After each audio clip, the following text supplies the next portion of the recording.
Hello, thank you for joining us. I hope your day is going well. We're set to serve you your midday tonic. Thank you for joining us on Panorama. I'm Ruth Aguilera.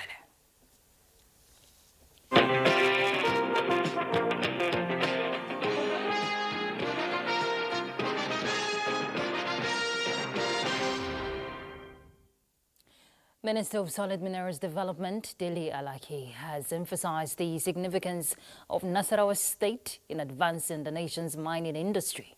Speaking while receiving Nasarawa State Governor Abdullahi Sule and Minister of Defense Abubakar Badaru in his office, Alaki affirmed that Nasarawa has been a formidable partner in harnessing the state's vast minerals potential for national development. The utmost cooperation and collaboration and very supportive efforts from the Ministry of Defense, from all this security architecture, and from the governor of Nasarawa State, because Nasarawa State is really very pivotal to our mineral development in Nigeria, simply because of the endowment. Lithium, for instance, is quite massive in Nasarawa State. So it is like a theater or epicenter of mining in Nigeria. The minister has been doing a very good job driving Mr. President's agenda in the area of mining. There is no way you can be having mining activity and everything goes smooth without some sense of security challenging. So the essence of this is for us to put heads together, and to see what we can contribute to the minister as he manages all these various sites. And the president has given us marching order to end insecurity in every part of our country by end of this year. And the Chief of Defense Staff, the NSA, and indeed their own team are working day and night to actualize that target. And as you have seen, we are putting pressure in almost all the theaters of operation. And indeed, mining activities has been lifted in Zamfara already. And this is part of the reason we are meeting today, to look at all areas where you have serious issues of security and to see how best we can secure those areas. And talking about security, following the Inspector General of Police directive on due implementation of action plan for the year 2025, police operatives have rescued 13 trafficked persons and 3 hostages, part of ongoing efforts to strengthen national security by intensifying the crackdown on organized crimes and crimes against persons, particularly human trafficking and kidnapping. Police operatives attached to Kaduna State Command on the 31st of January 2025 apprehended 3 men. The suspects were arrested while trafficking 13 victims to Oyo State in an unmarked vehicle. The victims were rescued and investigation is still ongoing. Police operatives of the Ogun State Command carried out a covert operation and located a den of kidnappers responsible for an earlier reported abduction on January 25, 2025. 5 gang members were neutralized, 3 hostages were rescued. Weapons, 3 mobile phones and cash sum of 5,200,000 naira and the vehicles of the hostages were recovered in the operation. Commending the operatives, the IGP encourages all police officers to remain committed to ensuring law and order.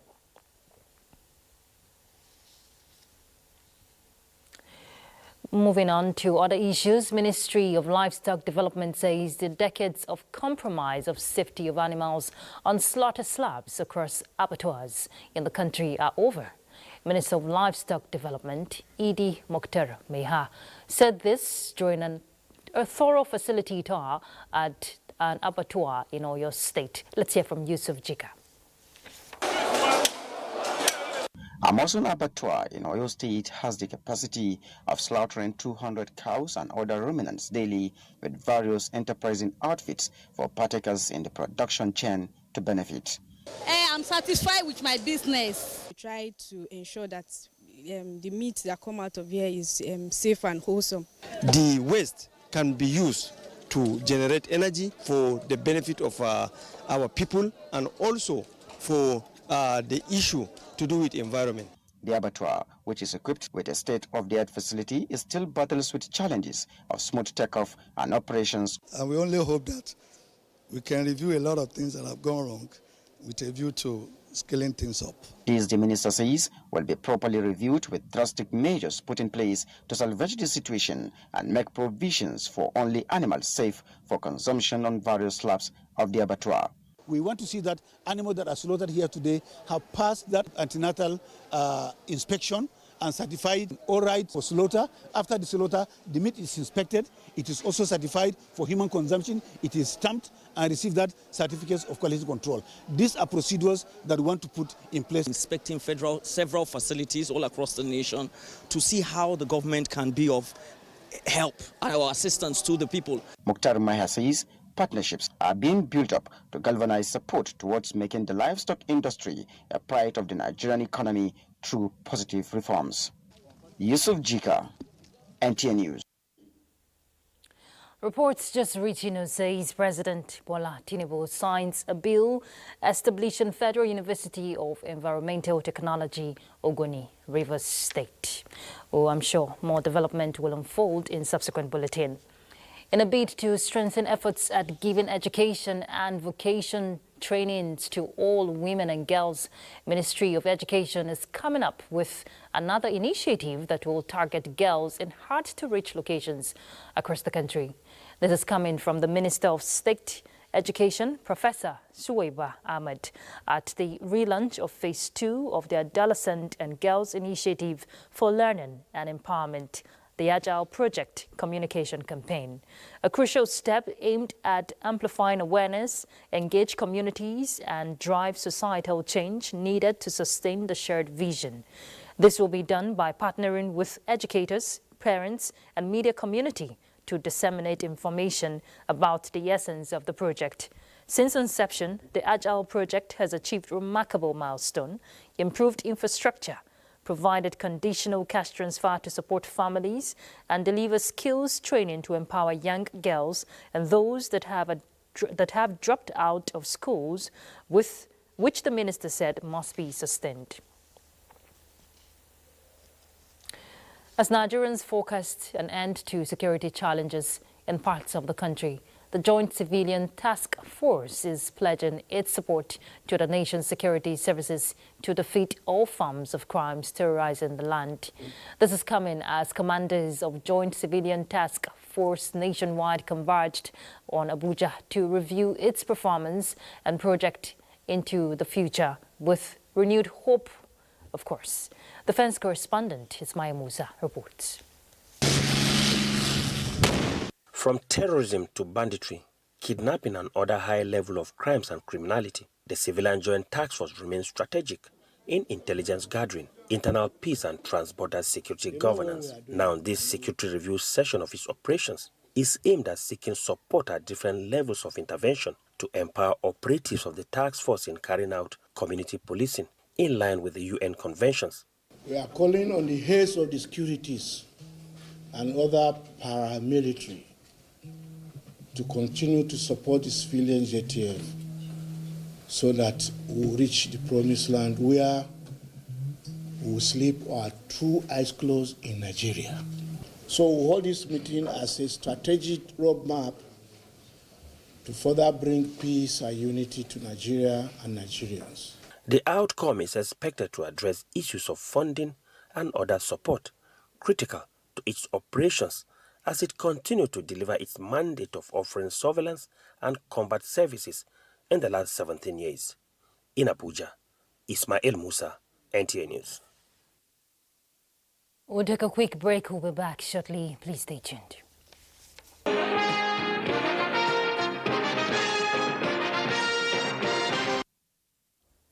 Thank you for staying tuned. Ahead of the 63rd session of the United Nations Commission for Social Development to be held this February, a UN Social Development Workshop has been held with focus on the social and economic dimensions for strengthening community resilience, accelerating government and civil society collaboration for social development. Deborah Bala-Bobo reports. Words of former Secretary General of the United Nations, Kofi Annan, Development is about transforming the lives of people, not just transforming the economics. Stakeholders here are reflecting on these words as they tackle issues to come up with recommendations for international interventions at the upcoming 63rd session of the United Nations Commission for Social Development. If we all focus our mind to doing what I have just heard this morning, turning engagement into actions. The workshop hopes to draw attention of relevant foreign support and develop strategies to implement effective policies and programs aimed at achieving social development goals at national and international levels. It is important that we identify the unique features, the unique challenges of social development in Africa and in Nigeria. Where I come from in the north, we constantly had aikin gaya. People go out on Saturdays and clear the gutters or sweep the streets. Stakeholders are optimistic that recommendations from the workshop will receive positive response at this year's UN session. In Abuja, Deborah Balagubo, NT News. Of Public Relations is leveraging on the experience of members in its drive to mentor young ones and prepare them for leadership roles. Moses Ochibu report is here presented. The first meeting of the Institute this year had in attendance seasoned professionals and aspiring experts in the field of public relations. The session featured paper presentation for effective public relations practice in Nigeria, underscoring the importance of mentorship and continuous professional development in an industry that plays a crucial role in shaping public opinion and corporate reputations. It's also intentional to begin to groom the young professionals in the art and science of leadership. What NIPR wants from us is for us to lead, in telling the story of Nigeria from our own perspectives. We are going to ensure, and we're ensuring that only qualified persons become members, and only qualified persons become spokespersons, only qualified persons become media advisors. This should continue the way this FCT chapter and indeed the national chapter is taking out this mentorship and closing the gap between senior, junior colleagues in the PR profession. The Nigerian Institute of Public Relations FCT chapter January general meeting offered platforms for networking by professionals in the field of public relations who are now set to play key roles in mentoring the young ones in preparation for leadership. Talking health now, the Coordinating Minister of Health and Social Welfare, Professor Ali Pate, says President Bola Tinubu's administration is committed to sustaining the eradication of polio and strengthening routine immunization across the country. Speaking at the 42nd Expert Review Committee on Polio briefing in Abuja, the minister highlighted challenges such as vaccine procurement delays, community hesitancy, and cross-border virus transmission, emphasizing the need for greater accountability by political leaders at all levels to take responsibility to address gaps in the immunization program. We would map out all these recommendations and see what does he do, what do I do. But that's just one part. On the political leadership, from the president, the vice president, the economic council, up to the governors, and we'll have the next NEC meeting and we'll go and continue to push. I'm responsible for that. And I take that responsibility and I continue to push and I will not pass the buck. We can get the governors of some, particularly states where we have intense transmission, to provide executive supervision. So when the governors get involved, then we are likely to achieve better results. At the state level, some sort of a immunization coverage improvement planning kind of thing would really helpful in addition to what is being done to strengthen the system as a whole, which is all equally important. Nasarawa state government is developing a sustainable legal framework to tackle public health challenges in the state. Victoria Kaswa Ojito reports that this was unveiled at a consultative stakeholders forum of a Public Health Security Bill 2024 and steps towards attaining universal access.